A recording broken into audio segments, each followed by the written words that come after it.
Hello guys, welcome to educational hub और मैं हूं आपकी एजुकेटर पल्लवी।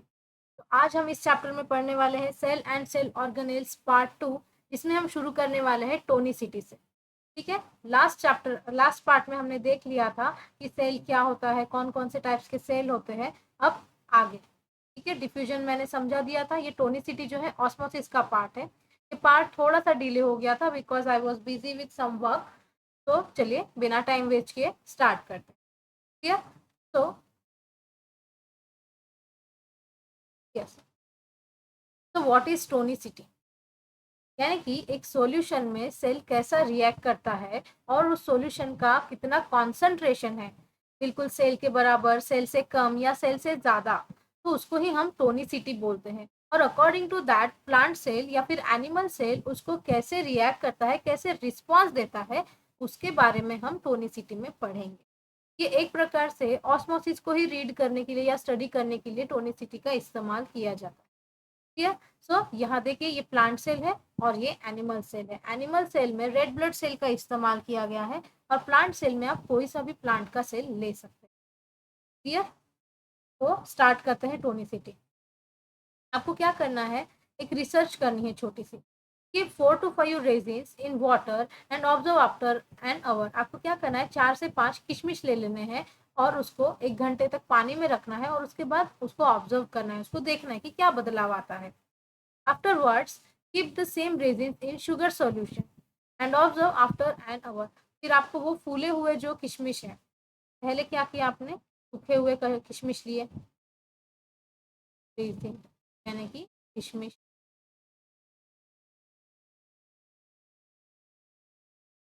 ओके, आपने क्या किया, मान लीजिए ये 5 ऐसे किशमिश ले लिए। इसको हमने क्या किया, पानी में डाल दिया। कितने टाइम के लिए, 1 आवर के लिए। इसके बाद इसके क्या हो गया, स्वॉलन हो गए। स्वॉलन, तो क्योंकि इसके अंदर क्या हो गया, पानी चले गया।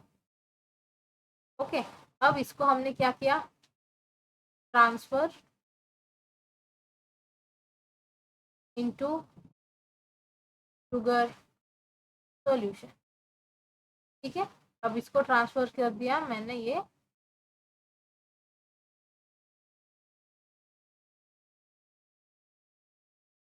शुगर सॉल्यूशन में डाल दिए।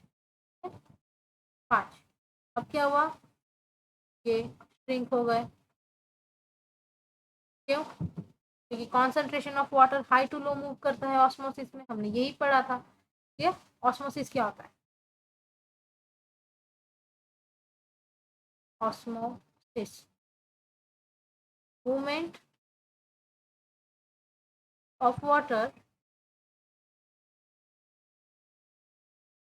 फ्रॉम हाई कॉन्सेंट्रेशन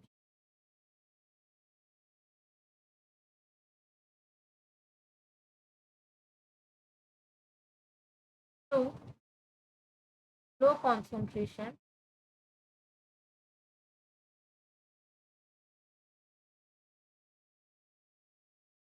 टू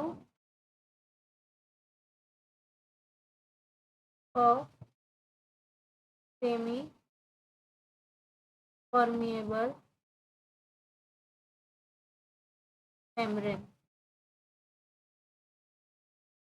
ठीक है, तो यहाँ पे क्या हुआ, इन किशमिश के अंदर तो बिल्कुल पानी नहीं था, तो हमने पानी में डाला तो पानी चले गया अंदर, इसमें हुई एंडो ऑस्मोसिस। ठीक है, फिर उसके बाद इसके अंदर पानी भर गया, हमने शुगर सॉल्यूशन में डाल दिया, तो शुगर मॉलिक्यूल बाहर के एनवायरमेंट में प्रेजेंट होने की वजह से वो ज़्यादा कॉन्सेंट्रेटेड था और किशमिश कम था, तो पानी बाहर की तरफ मूव चले गया। यहाँ पे हुआ तो ऑस्मोसिस। ठीक है, एंडो मतलब अंदर की तरफ और एक्सो मतलब बाहर की तरफ।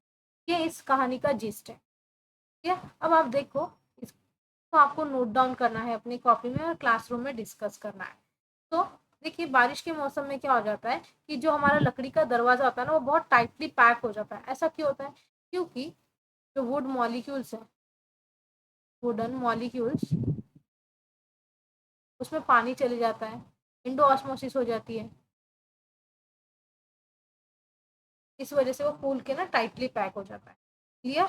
ये है आपका ऑस्मोसिस का डायग्राम, किशमिश कैसे फूल जाते हैं। क्लियर? ठीक है, बिल्कुल ध्यान से पढ़िए इसको और ध्यान देकर समझिए भी। आगे चलते हैं। अब इसमें हमें 3 टाइप का टोनिसिटी के बारे में पढ़ना है। तो पहला है आइसोटोनिक सॉल्यूशन। ठीक है, कैसा है?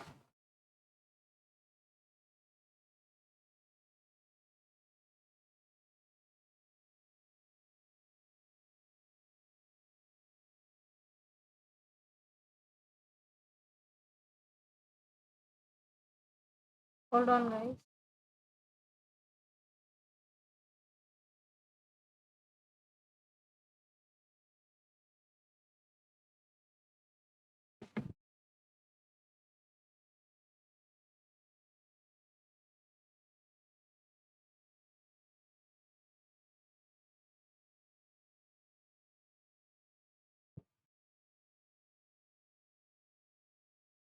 ठीक है, कंटिन्यू करते हैं।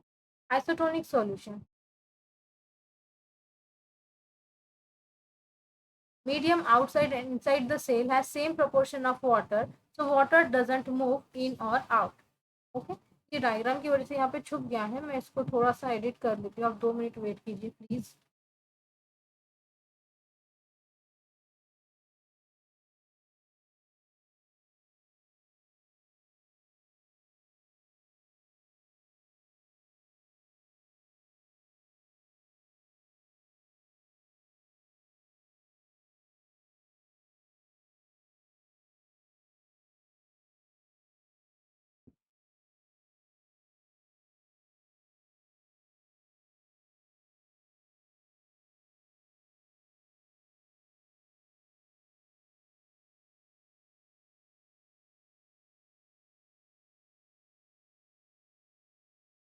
ठीक है, कंटिन्यू करते हैं। Sorry for the inconvenience. Isotonic solution, isotonic medium या फिर आइसोटोनिक सॉल्यूशन क्या है? देखिए, medium outside and inside the cell has same proportion of water, water doesn't go in और आउट। यानी कि आइसोटोनिक यानी कि क्या होता है? आइसो का मतलब होता है सेम, सेम यानी कि सेल के अंदर और सेल के बाहर पानी का जो अमाउंट है वो बिल्कुल सेम होगा, तो ना तो पानी बाहर जाएगा ना ही सेल के अंदर आएगा। ये जो सेकेंड वाला है ये आइसोटोनिक है। देखिए, बिल्कुल जितना बाहर उतना ही अंदर। तो इसमें हम एनिमल सेल की अगर बात करें तो इसको नॉर्मल बोलते हैं, और प्लांट सेल की अगर बात करें तो इसको फ्लैसिड सेल बोलते हैं। क्लियर? उसके बाद है हाइपोटोनिक, यानी कि सेल का कॉन्सेंट्रेशन ज्यादा होगा बाहर वाले सॉल्यूशन से। ठीक है, so the cell has less water then outside medium, तो वाटर एंटर्स द सेल। इसमें क्या होता है? सेल के अंदर जो पानी है वो कम होता है एज कम्पेयर टू बाहर का एनवायरमेंट। तो जो बाहर से पानी है वो सेल के अंदर आएगा, यानी कि इसमें क्या होगा? एंडो ऑस्मोसिस होगा। एंडो ऑस्मोसिस, पानी बाहर से अंदर की तरफ जाएगा। This is called endosmosis. देख लीजिए, if raisins are kept in water after some time they swell and become turgid. यानी कि अगर हमने किशमिश को थोड़ी देर पानी में छोड़ दिया तो वो फूल जाएंगे और टर्जिड हो जाएंगे, यानी से फटे जैसे। आप उसको दबा के देखिए, आपको समझ में आएगा टर्जिड क्या होता है। क्लियर? सो एनिमल सेल में अगर ऐसा कुछ हुआ तो ये लाइज्ड हो जाएगा, यानी कि बर्स्ट हो जाएगा, बर्स्ट फूट जाएगा एक टाइम के बाद। ठीक है, लेकिन प्लांट सेल में क्या होता है? सेल वॉल प्रेजेंट होती है, सेल वॉल। इस वजह से ये सेल जो है ऑस्मोटिक प्रेशर बैलेंस करता है और ये सेल टर्जिड रहता है। और ये टर्जिडिटी जो ही है प्लांट को स्टेबल और टाइट रहने में मदद करती है। तीसरा है हाइपरटोनिक सॉल्यूशन, यानी कि बाहर का सॉल्यूशन का कॉन्सेंट्रेशन ज्यादा है सेल से, तो यहाँ पे क्या होगा? एक्सोस्मोसिस होगा। ठीक है, तो देखिए पढ़ लेते हैं। The cell has more water then the outside medium. Cell में जो है कम, हाँ, पानी ज्यादा होता है बाहर वाले से। तो so water comes out of the cell, तो सेल का पानी जो है बाहर आएगा, क्योंकि ऑस्मोसिस में हम पढ़ते हैं कि जो पानी है वही मूव करता है। तो पानी का कॉन्सेंट्रेशन जहाँ ज्यादा होगा वहीं से कम वाले कॉन्सेंट्रेशन एरिया में आएगा। अगर कोई सॉल्यूशन ज्यादा कॉन्सेंट्रेटेड है तो पानी वाला हिस्सा कम कॉन्सेंट्रेटेड हुआ, तो वहां से पानी बाहर आएगा। So, if fruit pieces are kept in thick saturated sugar solution, the water from fruit pieces enter the sugar solution, यानी कि अगर मैंने किसी फल का टुकड़ा काट कर चीनी वाले पानी में रख दिया तो फल के अंदर जितना भी पानी है वो सब का सब उस चीनी वाले पानी में आ जाए। और तो the fruit pieces shrink after a while, और थोड़ी देर बाद अगर हम फल का टुकड़ा देखेंगे तो वो सिकुड़ चुका होगा। इफ प्लांट सेल और animal cell is kept in hypertonic solution, water comes out of the cell by the process of exoosmosis, यानी कि अगर मैं प्लांट सेल या एनिमल सेल को ऐसे हाइपरटोनिक सॉल्यूशन यानी कॉन्सेंट्रेटेड सॉल्यूशन में रखती हूँ तो सेल के अंदर का सारा पानी जो है बाहर आ जाएगा। उस प्रक्रिया को हम बोलते हैं exosmosis. And there is contraction of cytoplasm, और साइटोप्लाज्म या तो फट जाएगा या तो सिकुड़ जाएगा। This process is called plasmolysis. इस प्रक्रिया को हम प्लाज्मोलाइसिस बोलते हैं। तो एनिमल सेल की अगर बात करूं तो ये श्रिवेल्ड या फिर श्रिंक हो जाएगा, श्रिंक, ठीक है। और प्लांट सेल जो है प्लाज्मोलाइज यानी कि इसका साइटोप्लाज्म जो है फट जाएगा, लाइज यानी कि फट जाना। क्लियर हो गई बातें? तो आगे बढ़ते हैं। अब देखिए नेक्स्ट टर्म है साइटोप्लाज्म। अब साइटोप्लाज्म क्या होता है आप लोग कमेंट में बताएंगे, ठीक है। साइटोप्लाज्म क्या होता है? तो cytoplasm is the fluid between plasma membrane and nucleus. Cytoplasm क्या है? फ्लूइड है, किसके बीच में? न्यूक्लियस और प्लाज्मा मेम्ब्रेन के बीच में। यानी कि अगर मैं इसको सेल बनाऊं, this is cell, this is nucleus, nucleus cell, ये जितना भी ये वाला एरिया है ये क्या होगा? Cytoplasm. Clear? It is a moving sticky substance, ये हमेशा मूव करते रहता है, हिलते डुलते रहता है, लिक्विड सा चिपचिपा सा रहता है और ये चिपकता भी है, ठीक है। Many cell organelles are suspended in cytoplasm. जितने भी सेल ऑर्गेनेल्स या फिर सेल के कंपोनेंट्स है वो सारे के सारे इस साइटोप्लाज्म में ही डूबे हुए रहते हैं, तैर रहे होते हैं। Clear? Cytoplasm is the medium for cellular chemical reaction. Cytoplasm वो जगह है जहाँ पे सेल को लगने वाली जरूरतमंद रिएक्शन जो है यहीं पे परफॉर्म की जाती है। The part of cytoplasm other than organelles is the cytosol, यानी कि जैसे मान लीजिए एक सेल है, ठीक है, इसमें ये ऑर्गेनेल्स प्रेजेंट है। अब इन पूरी चीजों को अगर मैं पकड़ूं तो ये साइटोप्लाज्म होगा, ठीक है। लेकिन अगर एक सेल है और इसमें से मैंने सारे ऑर्गेनेल्स हटा के सिर्फ लिक्विड पार्ट पकड़ा, लिक्विड, तो इस लिक्विड को ही हम साइटोसॉल बोलते हैं। क्लियर हो गई बातें? तो cytosol stores vital substances like amino acids, glucose, vitamin etcetera. अब ये साइटोसॉल के अंदर क्या होता है? सेल को लगने वाली सारी जरूरतमंद चीजें मौजूद होती है, जैसे कि अमीनो एसिड्स हो गए, ग्लूकोज हो गए, विटामिन हो गए और बाकी चीजें।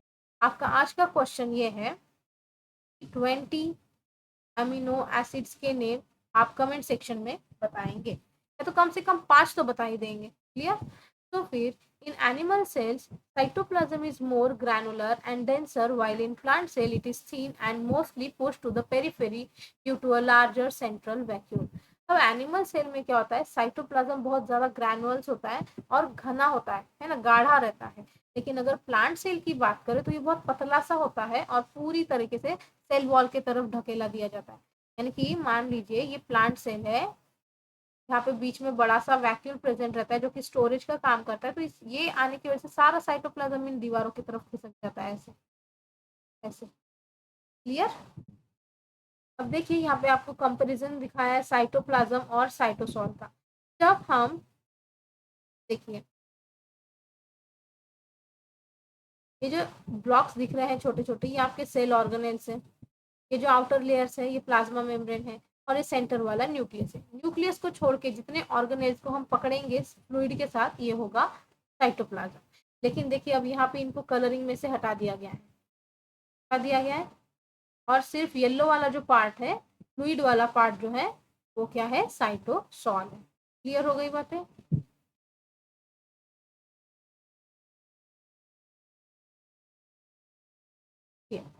तो आगे बढ़ते हैं।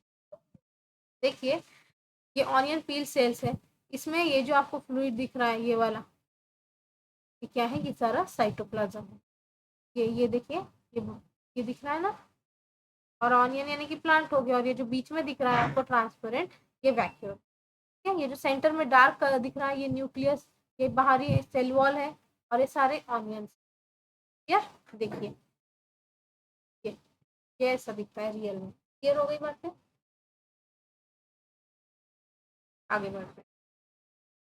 अभी पढ़ना है हमें सेल ऑर्गेनेल्स। ये है एनिमल सेल और ये है प्लांट सेल। ठीक है, कुछ ऑर्गेनेल्स बिल्कुल सेम होते हैं, कुछ एक्स्ट्रा होते हैं, कुछ नहीं होते हैं। तो स्टार्ट करते हैं। सबसे पहले सेल ऑर्गेनेल्स क्या होता है, देखिए। An organelle is a specialised sub unit having specific functions with in the cell. अब ऑर्गेनेल क्या है, स्पेशलाइज्ड यूनिट है सेल के अंदर का, जो कि अपना अलग काम परफॉर्म करेंगी सेल के लिए। They are organs of the cell, वो क्या है, सेल के अंग है। Each organelle has its own lipoprotein membrane, यानी कि हर एक ऑर्गेनेल की अपनी प्लाज्मा मेम्ब्रेन होती है। जैसे सेल की प्लाज्मा मेम्ब्रेन है, वैसे ऑर्गेनेल की भी प्लाज्मा मेम्ब्रेन होती है। Except nucleus and chloroplast, all other organelles can be seen only with the electron microscope. अगर मैं न्यूक्लियस और क्लोरोप्लास्ट को छोड़ दूं, तो बाकी सारे ऑर्गेनेल्स को देखने के लिए मुझे इलेक्ट्रॉन माइक्रोस्कोप का ही इस्तेमाल करना पड़ेगा। इलेक्ट्रॉन माइक्रोस्कोप देखने में कुछ ऐसा दिखता है। क्लियर? ठीक है।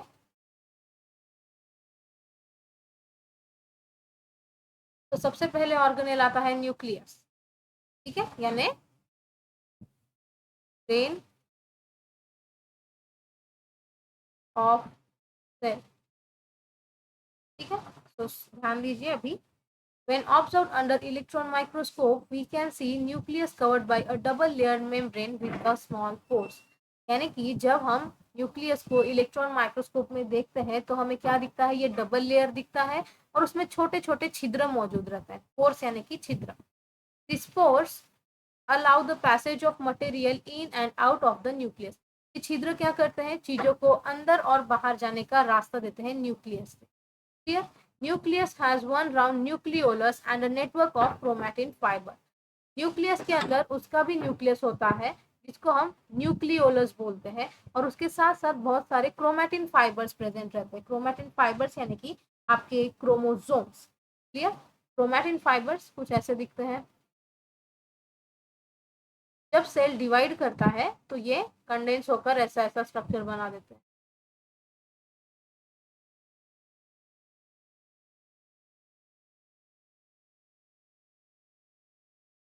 ये है क्रोमोसोम,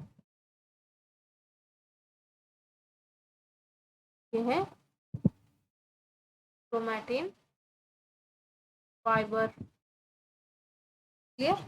तो फिर chromatin fibers are thin, thread-like structures which condense to form short, thick chromosomes at the time of cell division. Chromatin क्या है, पतले से धागे जैसे दिखने वाले स्ट्रक्चर्स होते हैं, जो कि कंडेंस हो जाते हैं, यानी कि इकट्ठा हो जाते हैं, ताकि वो एक छोटा और मोटा क्रोमोसोम का फॉर्मेशन करे जब सेल डिवाइड कर रहा होगा तब। सेल डिवीजन यानी कि क्या, ये एक सेल है, अब इसके पास ऐसा क्रोमैटिन है, अब इसको इसको भी देना है, एक इसको और इसको भी देना है, तो कैसे देगा, पहले ये क्या करेगा, क्रोमोसोम बनाएगा। क्रोमोसोम बनाएगा, फिर बीच में से टूटेंगे, एक हिस्सा इसको, एक हिस्सा इसको, हो गया, सेम सेम दे दिया, तो इसीलिए वो कंडेंस हो जाता है। Functional segments on chromosomes are called genes. अब जीन्स क्या होती है, आपके कैरेक्टर डिसाइड करने वाला चीज होता है।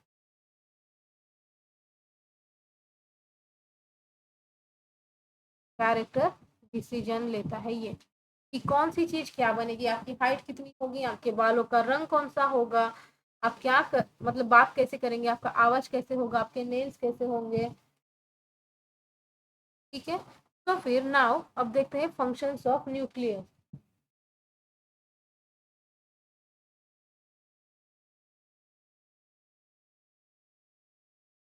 न्यूक्लियस के फंक्शंस देखते हैं। It controls all metabolic activities of the cell and also cell division. ये क्या करता है, सेल के अंदर होने वाले जितने भी कार्य है सभी को कंट्रोल करने का काम करता है, क्योंकि ये सेल का जो है ब्रेन होता है। जैसे इंसानों का ब्रेन होता है कि उसको कंट्रोल करता है, वैसे सेल का भी ब्रेन न्यूक्लियस होता है, वो सारी एक्टिविटीज को कंट्रोल करता है और सेल डिवीजन यानी कि सेल का डिवाइड भी करवाता है। क्लियर? सेकेंड पॉइंट क्या बोल रहा है, it is involve in the transmission of hereditary characters from parents to offspring. अब ये क्या करता है, अपने माँ बाप से अपने बच्चों में, है ना, अनुवंशिकता यानी कि कौन सी चीजें माँ बाप से बच्चे में आएंगी उसको भी लेकर जाने का काम न्यूक्लियस ही करता है। अब कैसे, छोटी सी कहानी से समझते हैं, ठीक है।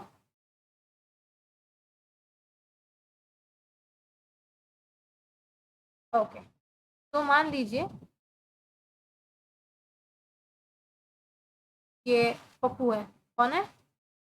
पप्पू। और ये उनकी गर्लफ्रेंड है, ठीक है। इसका नाम क्या देते हैं? मिनी बोल देते हैं इसको। मिनी और पप्पू, इनकी क्या हो गई? शादी। शादी हो गई। अब इनकी जो है आइस का कलर ब्राउन है, आइस ब्राउन है। पप्पू की आइस जो है ब्राउन है, और मिनी की आइस जो है वो ब्लैक है। मिनी की आइस क्या है? ब्लैक है। इनकी हो गई शादी, इनके हो गए दो बच्चे, लप्पू एंड लप्पी। अब लप्पू की आंखें जो है ब्लैक आई, यानी कि मम्मी के जैसे, और लप्पी की जो है ब्लू आ गई, ना मम्मी के जैसे ना पापा के जैसे। अब ऐसा कैसा हो गया जी, कौन सा गेम खेल गई आंटी, धोखा तो नहीं दे दी? ऐसा कुछ नहीं है। अब यहाँ पे ये जो न्यू कैरेक्टर आया है, न्यू कैरेक्टर, यहाँ पे आई है आपकी जीन्स, ठीक है। जैसे मान लीजिए ये क्रोमोजोम है, ठीक है, ये आपका क्रोमोजोम है, ये क्रोमैटिन फाइबर, इससे बना क्रोमोजोम। और अगर मैं क्रोमोजोम के इस हिस्से को जूम करूं तो कुछ ऐसा मुझे डबल हेलिक्स डीएनए देखने को मिलता है।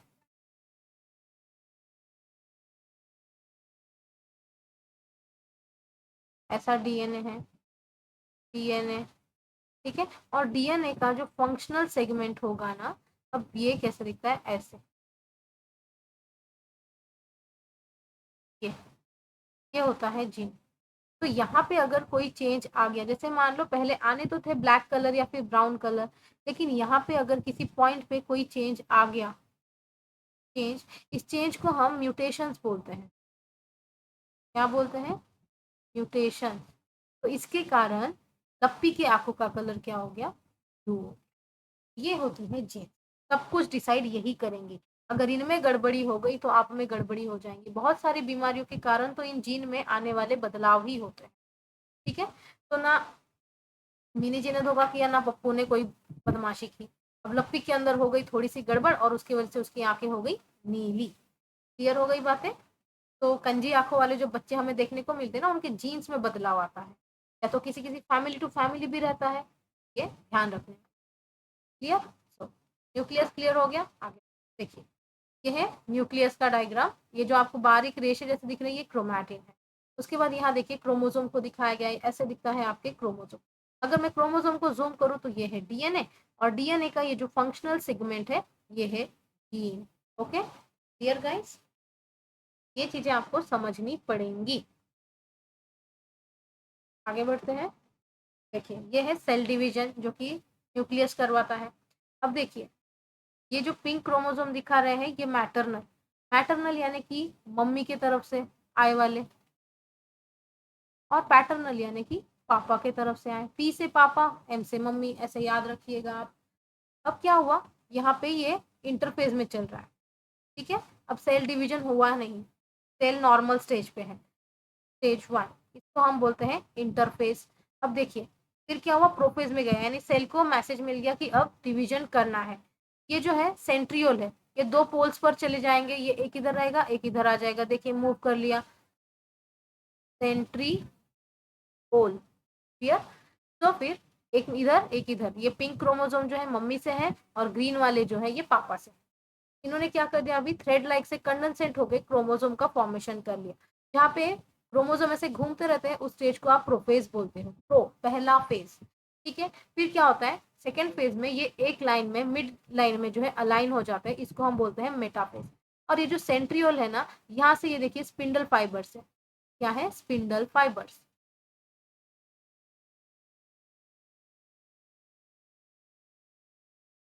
स्पिंडल फाइबर्स है। इन्होंने देखिए ये जो क्रोमोसोम का बीच का पार्ट है काइनेटोकोर, इसको आके अटैच कर दिया। ठीक है, अब फिर थर्ड फेज आता है एनाफेज। एनाफेज में क्या हो जाता है, आधा हिस्सा इधर आधा हिस्सा उधर चले जाता है। यानी देखिए इसमें डबल था ना, एक पॉइंट इधर एक पॉइंट इधर, ऐसा हो गया। अब टीलोफेज में क्या कर दिया, देखो इनके पास फिर से न्यूक्लियस आ गया वापस, और अब ये बीच में से ऐसे ऐसे ऐसे करके टूट जाएगा और 2 सेल बन के रेडी हो जाएगा।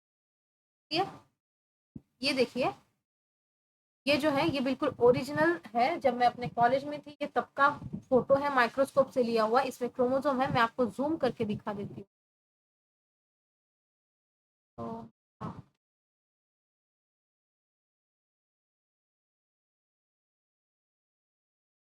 देखिए ये जो दिख रहे हैं ये एनाफेज में चल रहा है। क्लियर, देखिए ये जो क्रोमोसोम दिख रहे हैं, ओहो, एक आप इस सेल को देखिए, इसको देखिए, तो यहाँ मेटाफेज चल रहा है, ये प्रोफेज चल रहा है, और लेट मी सी टेलोफेज दिखता है क्या, यहाँ पे भी एक एनाफेज दिख रहा है। क्लियर, जूम कर देती हूँ।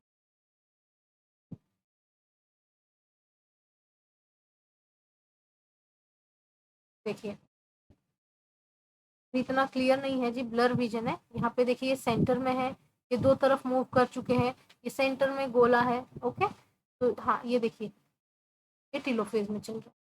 क्लियर, हाँ यहाँ पे भी देखिए सेंटर में ये अलाइन होकर है, ये क्रोमोजोम है जैसे थ्रेड जैसे आपको दिख रहा है। क्लियर हो गई बात,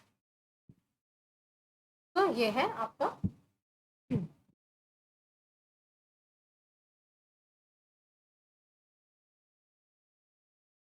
ठीक है, आगे बढ़ते हैं। अब देखिए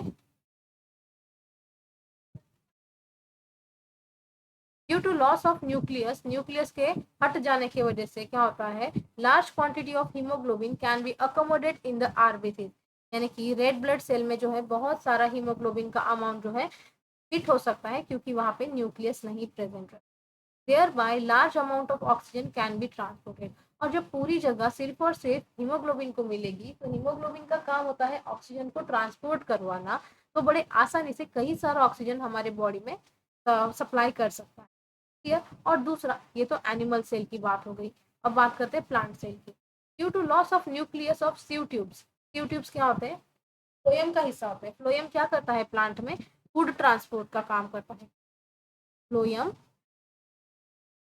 इसका प्रोनाउंसिएशन फ आ रहा है ना, तो फ से फूड ट्रांसपोर्ट याद रखिए। ठीक है, फूड ट्रांसपोर्ट ऐसा याद रखिए। अब ये जो सीव ट्यूब है, देखिए ये है sieve tube. Okay, they become hollow and thereby transportation of food becomes easy। ये पूरे कैसे खोखले हो जाते हैं, जिसकी वजह से खाने का ट्रांसपोर्टेशन जो है आसानी से लीव से लेकर पूरे प्लांट के पार्ट्स में हो जाता है। ठीक है, ये जो आपको दिख रही है ये आपकी आरबीसी है, बिल्कुल ऐसे ही दिखती है red blood cell.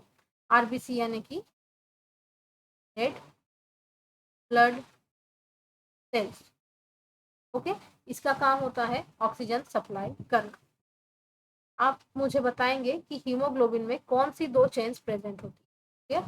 Comment section में आंसर करेंगे। क्वेश्चन है, which type of chain are present in HbG, यानी कि हीमोग्लोबिन। ठीक है, नेक्स्ट इज एंडोप्लाज्मिक रेटिक्यूलम, इसको हम ER भी बोलते हैं। ठीक है, endoplasmic reticulum. So the organelle which conduct various substances inside the cell is endoplasmic reticulum। अब जो ऐसा ऑर्गन है सेल का जो कि सेल के अंदर बहुत सारी एक्टिविटी परफॉर्म करता है, बहुत सारे नए नए चीजें बनाने का काम करता है, इसी को हम बोलते हैं endoplasmic reticulum. Endoplasmic reticulum has a net-like structure consisting of interconnected miniature tubes and sheets filled with fluid। अब एंडोप्लाज्मिक रेटिकुलम का स्ट्रक्चर कैसा होता है, नेट लाइक यानी कि जाली जैसा होता है, और ये एक दूसरे से जुड़े होते हैं छोटे छोटे ट्यूब के द्वारा, और इसमें शीट्स प्रेजेंट होती हैं और इसके अंदर फ्लूइड रहता है। अब देखिए ये जो है ये ट्यूब से छोटी छोटी, और ये एक दूसरे से जुड़े हुए, ये एक शीट, दूसरी शीट, तीसरी शीट, चौथी शीट, है ना, ऐसे करके एक दूसरे से कनेक्टेड है। के साथ endoplasmic reticulum is connected to nucleus from inner side to plasma membrane from outer side. अब ये जो एंडोप्लाज्मिक रेटिकुलम है, इसकी अंदर वाली बाजू जो है न्यूक्लियस से जुड़ी हुई होती है और बाहर वाली जो है प्लाज्मा मेम्ब्रेन से। Rough ER has ribosomes ग्रैन्युल्स on it's outer surface. Rough endoplasmic reticulum को रफ इसलिए कहा जाता है क्योंकि उसके बाहरी हिस्से पर जो है राइबोसोम्स मौजूद होते हैं। ठीक है, क्लियर हो गई बातें। और ये जो बिना राइबोसोम्स के दिख रहा है, ये है आपका स्मूथ एंडोप्लाज्मिक रेटिकुलम। क्लियर। तो देखिए इसके फंक्शंस क्या है।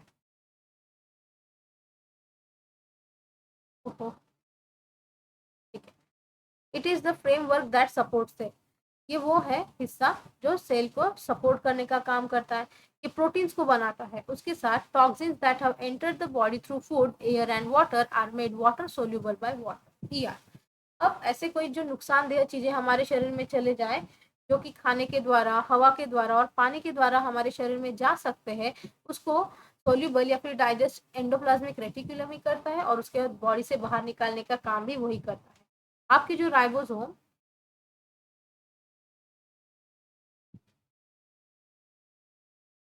ऐसे राइबोसोम्स मौजूद थे, वो ऐसे दिखते हैं। ठीक है, ये राइबोसोम का स्ट्रक्चर है।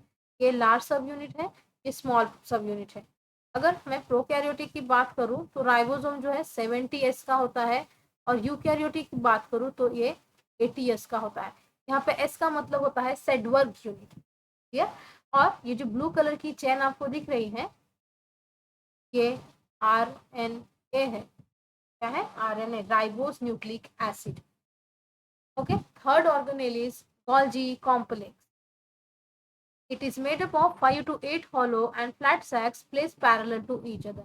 ये 5 से 8 खोखली ऐसे कैसे आपकी पराठे एक के ऊपर एक रखते हैं ना, फोल्ड करके, बिल्कुल वैसे अरेंज की हुई स्ट्रक्चर आपको दिखाई पड़ती है। These sacs are called सिस्टरने। ये जो एक एक है ना, ये जो एक एक फोल्डिंग है, इनको हम सिस्टरने बोलते हैं। और इसके अंदर बहुत सारी एंजाइम्स प्रेजेंट होती है। एंजाइम्स किस लिए? ताकि इसके अंदर जब कोई प्रोटीन जाता है तो मॉडिफिकेशन करने की। Clear. The protein coming from ER are enclosed in vesicles which come towards Golgi complex via cytoplasm. अब जो प्रोटीन एंडोप्लाज्मिक रेटिकुलम से इधर आता है ना, वो वेसिकल्स में पैक होकर आता है और साइटोप्लाज्म की मदद से आता है। जैसे कि मान लीजिए ये न्यूक्लियस है, ठीक है, यहाँ पे प्रोटीन बना, पोर्स की मदद से बाहर आ गया, ऐसे बाहर आ गया। यहाँ पे फिर बाहर थे एंडोप्लाज्मिक रेटिकुलम। ठीक है, ये एंडोप्लाज्मिक रेटिकुलम था, ये यहाँ गया, मॉडिफाई हुआ। ये वेसिकल है, इसमें इसको भर दिया यार, और फिर यहाँ से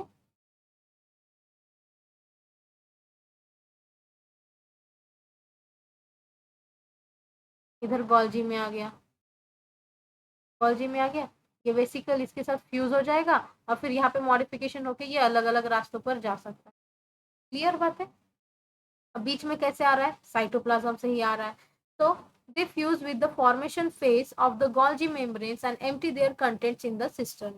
फिर ये जो वेसिकल्स एंडोप्लाज्मिक रेटिकुलम से आई है, ये क्या करती है?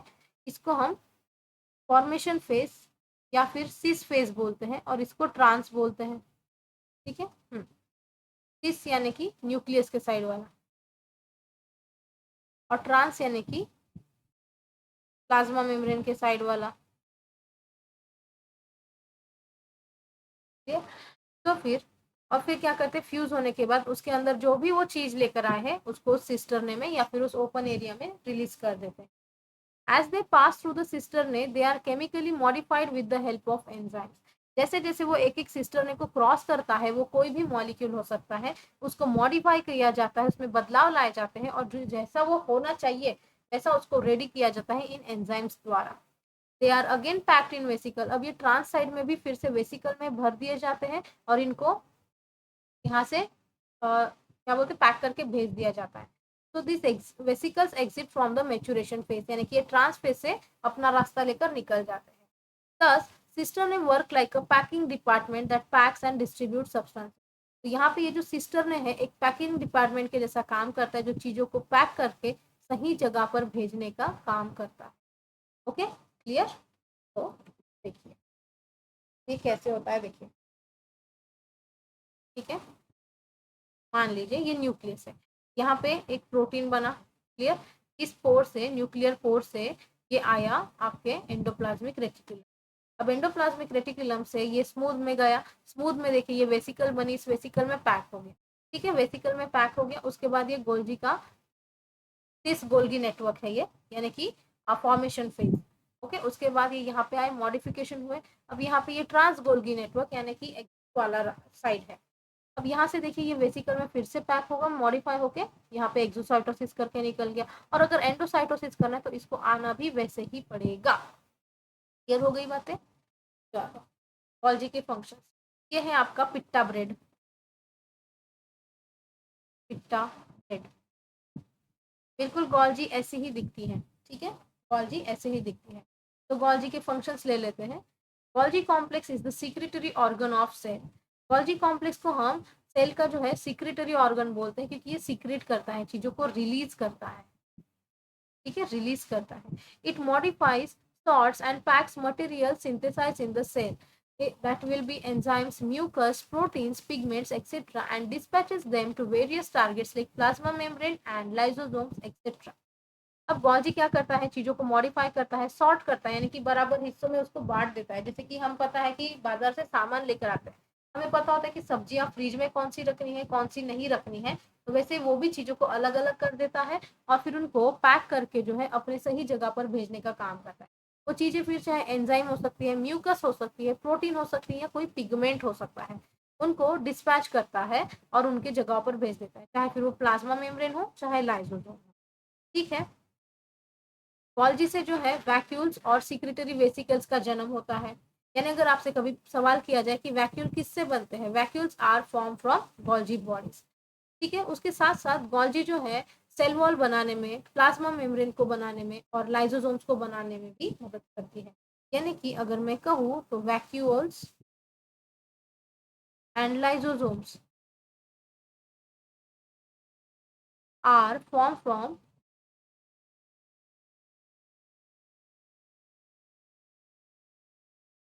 गोल्जी बॉडी, ओके, ठीक है, या फिर गोल्जी कॉम्प्लेक्स। क्लियर? अब देखिए गॉल्जी आया कैसे, तो साइंटिस्ट के बारे में थोड़ा सा जान लीजिए। Camillo Golgi describe the Golgi complex for the first time. यानी कि जो कैमिलियो गॉल्जी नाम के जो साइंटिस्ट थे, इन्होंने ही गॉल्गी कॉम्प्लेक्स की आइडेंटिफिकेशन या फिर खोज पहली बार की थी। He developed the staining technique called black reaction. उन्होंने एक स्टेनिंग टेक्निक निकाली थी खोजकर, जिसका नाम उन्होंने दिया था ब्लैक रिएक्शन। इस ब्लैक रिएक्शन की मदद से उन्होंने नर्वस सिस्टम यानी कि आपके ब्रेन सिस्टम को बहुत अच्छे से स्टडी कर लिया था।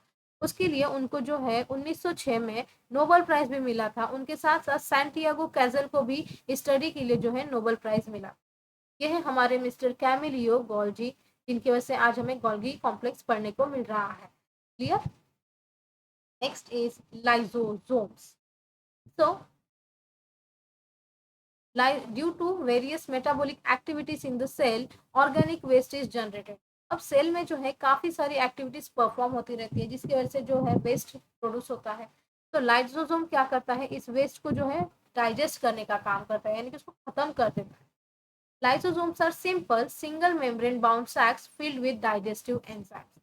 लाइसोसोम बिल्कुल एकदम साधारण से सिंगल मेम्ब्रेन के होते हैं, बिल्कुल एक छोटी सी बोरी रखे जैसे, जिसके अंदर जो है बहुत एसिडिक एंजाइम्स प्रेजेंट रहती है। इसका जो पीएच है ना 4 to 5 रहता है, ठीक है, एसिडिक एसिडिक पीएच होता है इसका। इसके साथ साथ इसके अंदर 40 टाइप्स ऑफ एंजाइम्स प्रेजेंट होते हैं। क्लियर? इसके फंक्शंस देखिए क्या क्या है। इम्यून सिस्टम में काम करना, ये क्या करता है, it destroys viruses bacteria that attack the cell. ये उन वायरस और बैक्टीरिया को खत्म करने का काम करते हैं जो सेल पर हमला बोल दे, ठीक है, जिससे आपका इम्यून सिस्टम यानी कि आपकी रोग प्रतिकार शक्ति बहुत अच्छी बनी रहे। सेकंड है डिमोलिशन स्क्वाड्स। डिमोलिशन स्क्वाड्स यानी कि क्या, ऑटोलाइसिस यानी कि सेल्फ ब्रेकडाउन। इट डिस्ट्रॉयज होना चाहिए यहाँ पे, इट डिस्ट्रॉयज वोन out cellular organelles and organic debris. यानी कि जो सेल के अंग या फिर सेल ऑर्गेनेल्स खराब हो चुके हैं, या फिर अंदर कोई चीज बहुत खराब हो चुकी है जो सेल के लिए खतरा हो सकती है, उनको खत्म करने का काम भी ये करती है। ऑटो यानी कि सेल्फ, लाइसिस यानी कि तोड़ना, खुद को ही तोड़ना। अगर उसको लग रहा है कि भैया अब मेरा सेल बीमार कर सकता है, मुझे कैंसर कर सकता है, तो उसको क्या करेगा, खुद को मार डालेगा, अपने ही सेल को खा जाएगा। Next is suicide bags. When a cell becomes old or is damaged, lysosome bursts and enzyme digest their own. जब कोई एक सेल बूढ़ा हो जाता है या उसका लाइफ स्पैन खत्म हो जाता है या वो डैमेज हो जाता है तो लाइसोसोम फट के सारी एंजाइम्स को सेल के एनवायरनमेंट में रिलीज कर देते हैं। वो एंजाइम्स क्या करती है, उस सेल को खत्म कर देती है। नेक्स्ट इज ड्यूरिंग स्टारवेशन, जब आप भूखे होते हो, lysosome digest stored proteins and fats. Lysosome क्या करता है, जो आपके स्टोर्ड प्रोटीन्स या फिर फैट्स है उनको खाता है। आपका लाइसोसोम जो है बिल्कुल ऐसे दिखता है ये। Next is mitochondria. माइटोकॉन्ड्रिया को हम कल शुरू करते हैं गाइस, ठीक है।